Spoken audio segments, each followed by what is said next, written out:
Well, hi guys, it's that time. It's our Bible teaching snippet of the day. Well, today I want to go ahead and kind of set into my next little mini series that I want to do. And I guess I'll title it Original Sin. And is that a true doctrine of the church? And so let's start with today. We'll do part one, okay?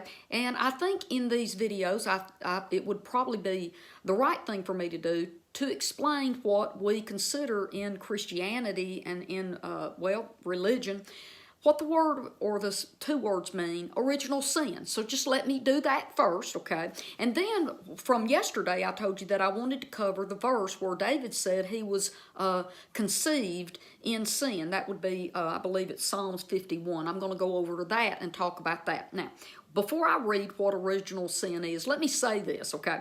I probably should not have told you yesterday that I was going to talk about Psalms 51:5. I should have entered into this talking about original sin and just giving you some backdrop information first and then moving into some scriptures. But I find Psalms 51:5, I believe if I'm correct, is such a fascinating, misquoted, misunderstood, and it's the first go-to scripture that everybody uses to say that every human being that is born into the earth is nothing but a filthy, old, deprived sinner. And I really want us to stop thinking that way. You know, I have never picked my little Eli up, my grandbaby, if you want to call him that, my brother's baby, and held that precious baby in my arms the day that he was born. He wasn't even an hour old yet, right? And think to myself that he's depraved. Yeah, depraved. Headed to hell. God rejected him and is separated from God and all of that. When I held that newborn baby, I thought he was the most precious thing that I'd ever held in my arms. And I believe that's how God feels about every single human being that's ever lived. So let me get started into our new series about original sin. So let me tell you what original sin is. And just my definition alone will help open our eyes up to when the doctrine of original sin entered into Christianity, because believe it or not, just like the doctrine of hell, where people are going to be thrown in fire and burned forever by an angry God because they didn't accept Jesus and say the sinner's prayer before they died and checked out of the earth, that was not an original belief in Christianity either. And neither was it the belief that we should ever eat animals for food. Now, I'm not saying if you're starving, I've heard of people on airplane wrecks that actually ate each other, dead people. So, I'm not talking about an extreme here. I'm talking about what the Bible teaches us from the very beginning in Genesis 1:29, that we were created, our bodies were created to eat vegetables, and we thrive better on vegetables than we do on animal meat. So the early church, it was one of their foundational beliefs, one of their foundational faith tenets was to abstain from the eating of animal flesh.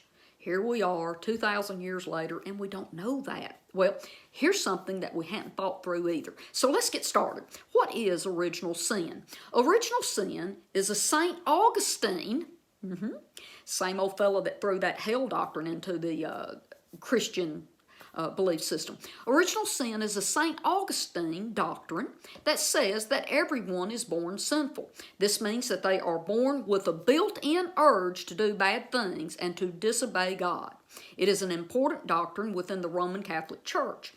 The concept of original sin was explained in depth by Augustine in a formalized part of Roman Catholic doctrine by the Councils of Trent in the 16th century. Original sin is not just inherited spiritual disease or defect in human nature.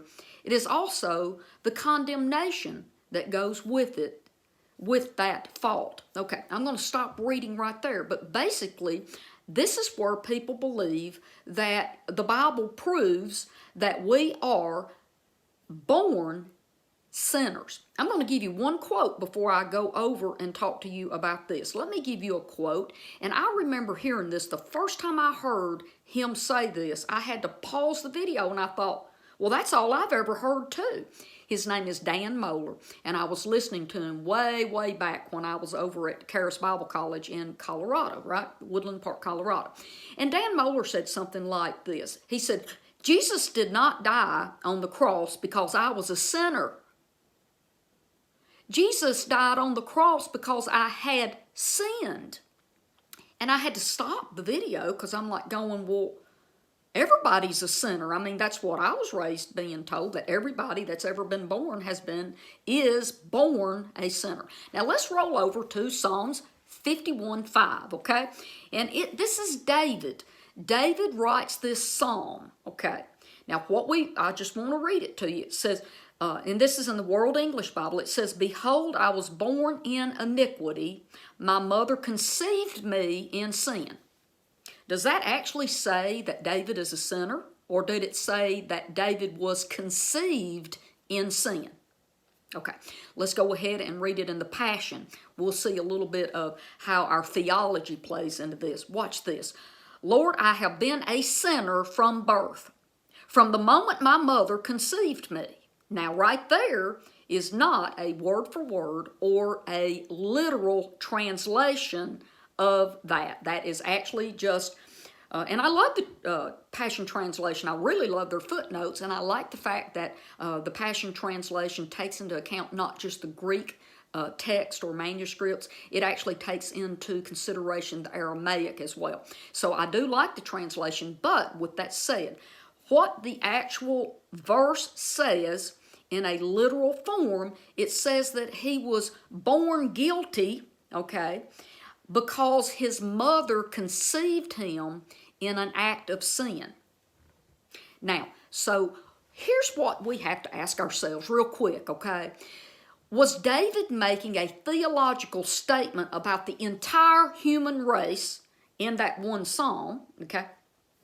Or was he making a personal statement about himself?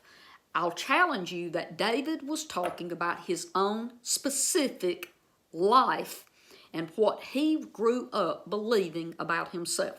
Now, I'm 7 minutes into this video, and I'm going to try to make it short. I'm really trying as much as I can, and I'm not very good at it, guys. I want to get my videos down to 10 to 12 minutes, okay? But here's something I want to throw at you, and maybe I'll just do part 2 tomorrow on this, and we'll go a little bit deeper. Now, according to different Jewish historical writings, okay, David's father and his brothers thought that David's mother, Nisbeth, Nizbeth, Nisbeth, had committed adultery and bore David out of wedlock, or out of, well, I wouldn't call it out of wedlock, out of an adulterous sexual relationship she had with a man. And David, therefore, was conceived in sin because his mother was in the act of adultery when David was conceived. And so David was born into the earth as even a little baby, as a boy growing up, being guilty of a child or offspring of his mother who conceived him in sin. Now, I want you to think about this real quick. Okay, and then I'm going to wrap it up today. I can go deeper. I've got lots and lots and lots of details about this ancient historical writings, the Jewish take on this scripture that here in America we're just like dum-dum. I feel like the guy with the chewing gum on the night at the museum, and he's chewing the gum. He says, "Give me some gum to chew because I'm a dum-dum." Sometimes we are just dum-dums because we don't understand the backdrop of some of what we're reading in our Bibles, okay? So, and I can do more of this tomorrow, okay? I'll pick up and do part 2 on was David born a sinner or conceived in an act of sin. I'll go ahead and do a second part to this tomorrow just because this is such a rich story to share with you.